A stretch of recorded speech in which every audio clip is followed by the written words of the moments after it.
Moth is in a car accident with her family, including her grandfather. Everyone in the car passes except for her. And Moth is having a very hard time trying to figure out why was she allowed to survive through the accident. I am back with a book review for the book Moth. This is a young adult book by Amber McBride. It's available Kindle Unlimited as well as paperback and hardcover. This was my first time reading a YA book in a little while. So it is 253 pages. The reading ages are from 12 to 17 years old. The book overview says that Moth has lost her family in an accident.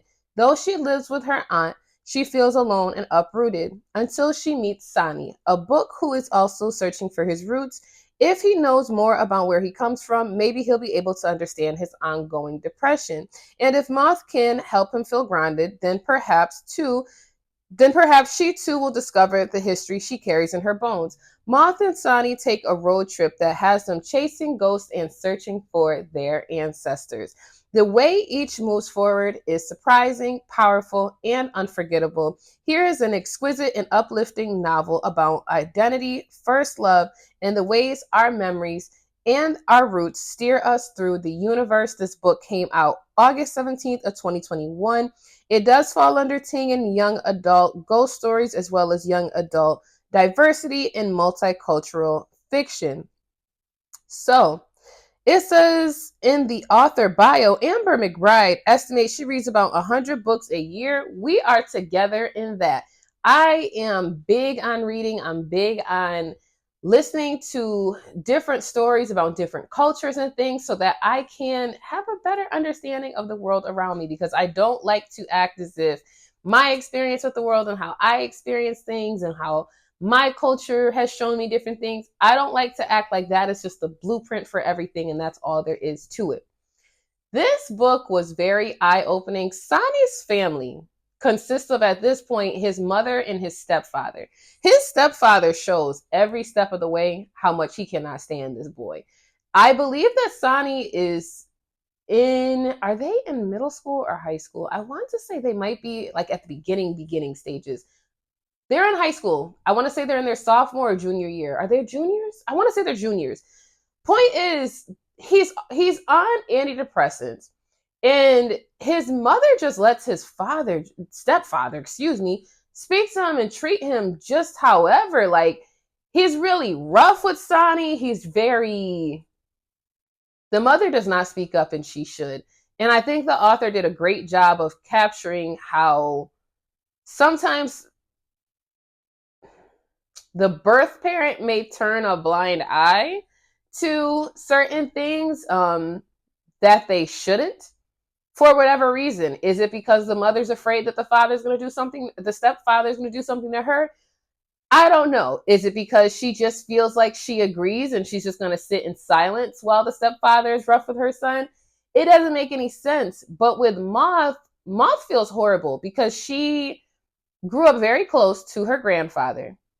They are indigenous, so they are Native American. They're very in touch with their roots. They do a lot of different practices and things that help them to stay tuned in with their ancestors. They leave food offerings and things out, and I'm trying to be mindful of how I'm wording it so that I don't misspeak and that I don't mislabel pretty much what they do. They acknowledge their ancestors on a consistent and daily basis is what I'm trying to express. So when Moth is in a car accident with her family, including her grandfather, everyone in the car passes except for her. And Moth is having a very hard time trying to figure out why was she allowed to survive through the accident, but the people that mean the most to her didn't. I definitely think she's having some survivor's remorse. So if you are experiencing loss, or if you know a child that's experiencing loss or they're grieving, this would be a very good book to help start certain conversations and to help start that idea of how do we move forward? Because when you lose one family member in a situation, it's hard. It's traumatizing sometimes. You have a lot of what ifs. You have a lot of regrets sometimes. But I cannot imagine being in a situation where you watched your loved ones pass away and you were there. I can't imagine what that was like. I kind of wonder at times why her aunt didn't put her in therapy sooner, because that's a lot of grief to work through at a young age. That's a lot of grief to work through at any age. But in high school, your prefrontal cortex is not fully developed. You're still learning your emotions. You have hormones that are changing things. I think that her aunt could have better prepared and better guided her because she felt so alone. And when she and Sonny decide to take this cross country trip of we're just going to stop in every state, we're going to get food here and there. It's more so Sonny that wants to eat.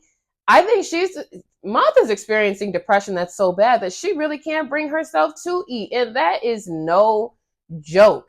That is no joke. The weight you will lose from depression, you'll be dropping weight so fast. People are like, oh, what's your weight loss secret? Sadness, depression, thoughts of unaliving. That's the weight loss secret.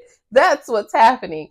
This was a very, very good book by this author. I've never read a book by them before, but I am trying to get into more YA. So I believe I saw the book on Libby. I was just scrolling through. I was aimlessly looking for more books to add to my to be read list as if I need any more.